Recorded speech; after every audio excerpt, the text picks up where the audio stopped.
नमस्कार दोस्तों, स्वागत है आप सभी का हिंदी महासागर में। वर्ग 2 चयन परीक्षा का जो है नोटिफिकेशन जारी हो चुका है। तो आज के इस वीडियो में हम हिंदी के सिलेबस के बारे में चर्चा करेंगे।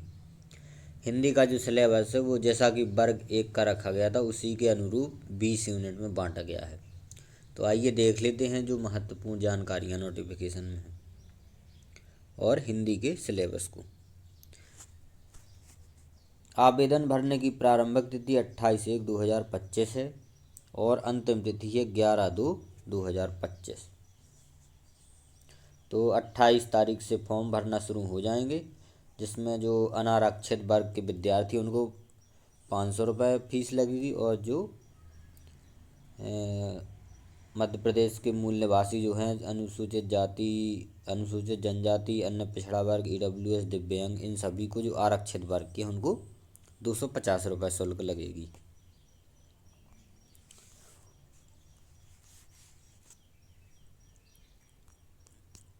आइए और जो महत्वपूर्ण जानकारी है वो देख लेते हैं।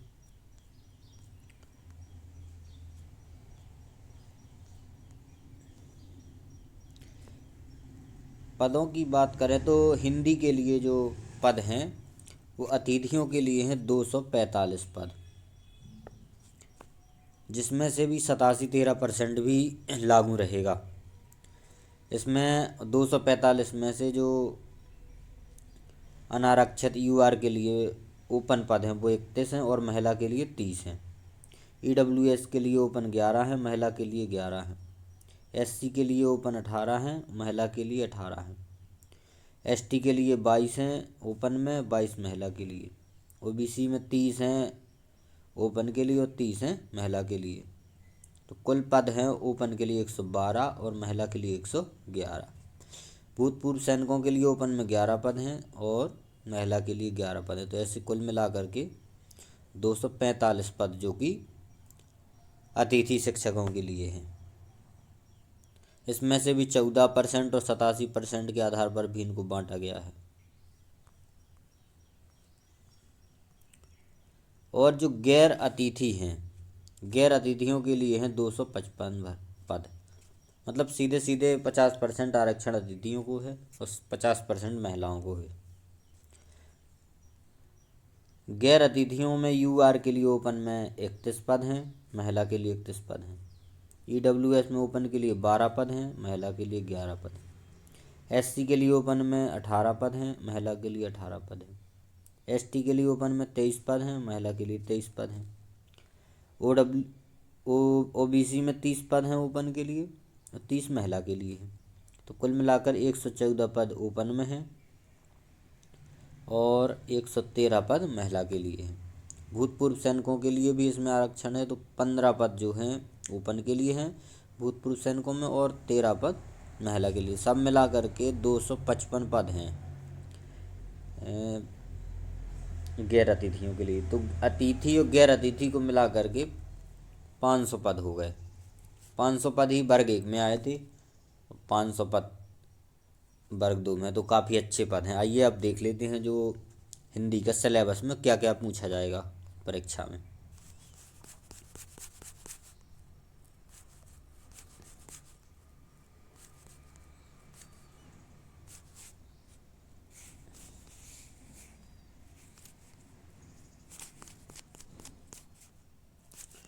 काफ़ी बड़ा नोटिफिकेशन है, सभी को विवरण दिया गया है। परीक्षा योजना देखें तो प्रश्न की संख्या 100 होगी और अंक भी 100 होंगे। मतलब एक प्रश्न 1 अंक का होगा।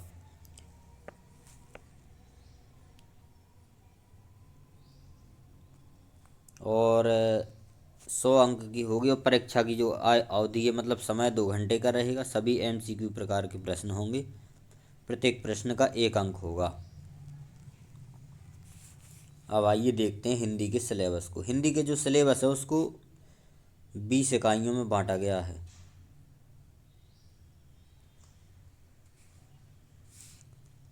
पहली इकाई जो है उसमें है अपनी जो भाषा संबंधित टॉपिक है उसको पहली इकाई में रखा गया है। हिंदी की ऐतिहासिक पृष्ठभूमि, प्राचीन भाषाएं और आर्य भाषाएं। मध्यकालीन आर्य भाषाएं पाली, प्राकृत, सौरसेनी, अर्धमागधी, मागधी, अपभ्रंश और उनकी विशेषताएं। हिंदी का भौगोलिक विस्तार। हिंदी की उपभाषाएं जिसमें पश्चिमी हिंदी, पूर्वी हिंदी, राजस्थानी, बिहारी, पहाड़ी और उनकी बोलियां, खड़ी बोली, ब्रज, अवधी, इनकी सभी की विशेषताएं। तो जो पहली इकाई है उसमें भाषा वाला टॉपिक रखा गया है, जो उसकी ऐतिहासिक पृष्ठभूमि है। दूसरी इकाई में भी भाषा वाला टॉपिक है जिसमें हिंदी भाषा के विविध रूप, जैसे बोली, मानक भाषा, राजभाषा, राष्ट्रभाषा, संपर्क भाषा, संचार माध्यम, हिंदी, कंप्यूटर और हिंदी, हिंदी की संवैधानिक स्थिति, देवनागरी लिपि, उसकी विशेषताएं, मानकीकरण, वर्णमाला, स्वर, व्यंजन, वर्णों के उच्चारण स्थान। तो दूसरी इकाई भी भाषा संबंधित है। तीसरी इकाई में है हिंदी साहित्य, इतिहास, दर्शन। इसमें क्या क्या होगा? हिंदी साहित्य के इतिहास की लेखन की जो विभिन्न पद्धतियां हैं, काल विभाजन और नामकरण, विभिन्न इतिहास ग्रंथ और उनके रचनाकार। इस पद्य साहित्य में आदिकाल, भक्तिकाल, रीतिकाल और आधुनिक काल, इन सभी कालों के प्रमुख रचनाकार और उनकी रचनाएं।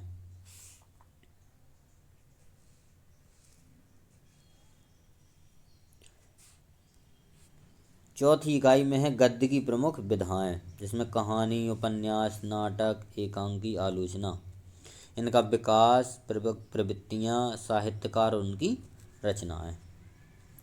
इकाई 5 में है गद्य की गौड़ विधाएं, जिसमें आत्मकथा, जीवनी, संस्मरण, रेखाचित्र,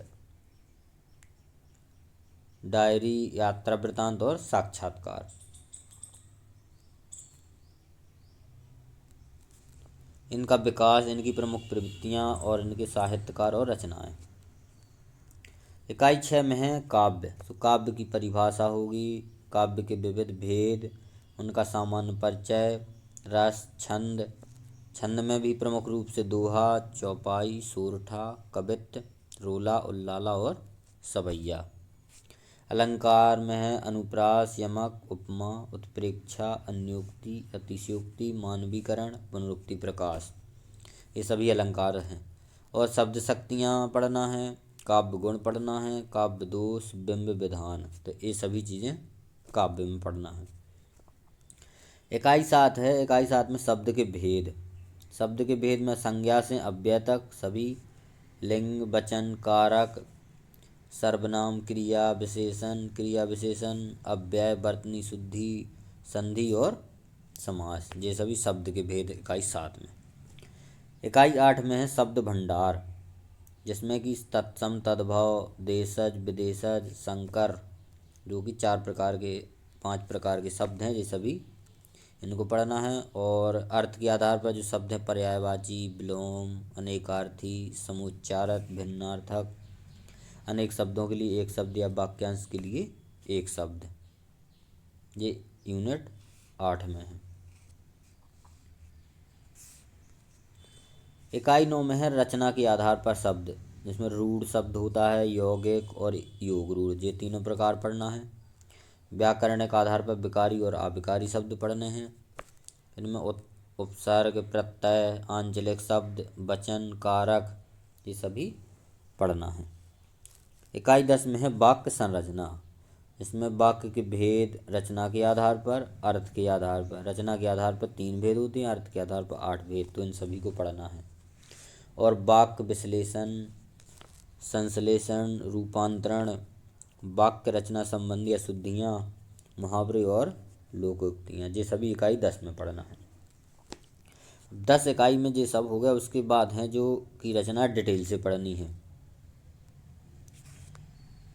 जैसे कि इकाई 11। अब इकाई 11 में जो उपन्यास लगा हुआ है गबन, जो कि प्रेमचंद का ये उपन्यास है, इसको पढ़ना है पूरा डिटेल से। आपका बंटी मन्नू भंडारी का ये उपन्यास है, इसको डिटेल से पढ़ना है। बाणभट्ट की आत्मकथा, जो कि हजारी प्रसाद द्विवेदी का उपन्यास है, इसको पढ़ना है। इन 3 उपन्यास को डिटेल से पढ़ना है। इकाई 12 में है कबीर की साखी, जो कबीर की रचना है बीजक, उसको 3 भागों में बांटा जाता है, साखी, शबद, रमेनी। तो जो साखी है उसके जो गुरुदेव को अंग पद संख्या है 1, 5, 7, जिसके 3 पद पढ़ना है, पहला, पाँचवा और सातवां। सूरदास की एक रचना है भ्रमर गीत सार, इसके 3 पद पढ़ना है, 21, 23 और 25। पूरा ग्रंथ नहीं पढ़ना है उनका, उनके ओनली 3 पद पढ़ने हैं। अगली रचना है बिहारी सतसई, जिसके दोहा क्रमांक अपन को 1, 16 और 18, 3 ही दोहे पढ़ने हैं। बाकी इसमें लगभग 713 दोहे हैं बिहारी सतसई में। महादेवी वर्मा की रचना है मैं नीर भरी दुख की बदली, इसको पूरा पढ़ना है। अज्ञे की कविता है नदी के द्वीप, इसको पूरा पढ़ना है। मुक्तिबोध की कविता है अंधेरे में, इसको पूरा पढ़ना है। इकाई 13 में है कहानी। इसमें पहली कहानी है हार की जीत सुदर्शन की, जो बहुत ही हिंदी की प्रसिद्ध कहानी है। बाबा भारती जो खड़क सिंह वाली कहानी है वो यही है, सुदर्शन की हार की जीत। दूसरी कहानी है क्या ऐसा नहीं हो सकता, राम नारायण उपाध्याय की ये कहानी है, इसको पढ़ना है। तीसरी है श्रम की महिमा, जो कि भवानी प्रसाद मिश्र की है, इसको पूरा पढ़ना है। चौथी है खूनी हस्ताक्षर, जो कि गोपाल प्रसाद व्यास की है, इसको पूरा पढ़ना है। पांचवी है मेरी माँ, जो कि राम प्रसाद बिस्मिल की है, इसको पूरा पढ़ना है। अगली है दोपहर का भोजन, जो कि अमरकांत की है, इसको पूरा पढ़ना है। इकाई 14 में अपराजिता नाम की रचना जो है गौरापंत शिवानी की, जी कक्षा 8 में दी गई है, इसको पढ़ना है। अगली रचना है राखी का मूल्य, ये हरिकृष्ण प्रेमी जी की है, इसको पूरा पढ़ना है। एक रचना है दादी की घड़ी, इसको पूरा पढ़ना है, जो कि मालती जोशी की है। जयनंद की रचना है पत्नी, इसको पूरा पढ़ना है। विष्णु प्रभाकर की रचना है नींव का पत्थर, इसको पूरा पढ़ना है। शरद जोशी की रचना है जीव पर सवार इल्लियाँ, इसको पूरा पढ़ना है। कन्हैया लाल मिश्र प्रभाकर की अगली रचना है आत्मविश्वास, इसको पूरा पढ़ना है। शिवमंगल सिंह सुमन की रचना है पथिक से, इसको पूरा पढ़ना है। रविंद्रनाथ टैगोर की रचना है याचक और दाता, इसको पूरा पढ़ना है। रामधारी सिंह दिनकर की रचना है भगवान के डाकिए, इसको पूरा पढ़ना है। हजारी प्रसाद द्विवेदी की रचना है क्या निराश हुआ जाए, इसको पूरा पढ़ना है। रमेश चंद्र शाह की रचना है कठिन समय में, इसको पूरा पढ़ना है। भगवती चरण वर्मा की रचना है दीवानों की हस्ती, इसको पूरा पढ़ना है। रामचंद्र शुक्ल की रचना है पानी की कहानी, इसको पूरा पढ़ना है। सुभद्रा कुमारी चौहान की रचना पानी और धूप, इसको पूरा पढ़ना है। विष्णु प्रभाकर की रचना है नींव का पत्थर, इसको पूरा पढ़ना है। अगली रचना है उषा प्रेमदा की वापसी कहानी, जो कि इसको पूरा पढ़ना है। अगली रचना है मंगलेश डबराल की संगतकार, इसको पूरा पढ़ना है।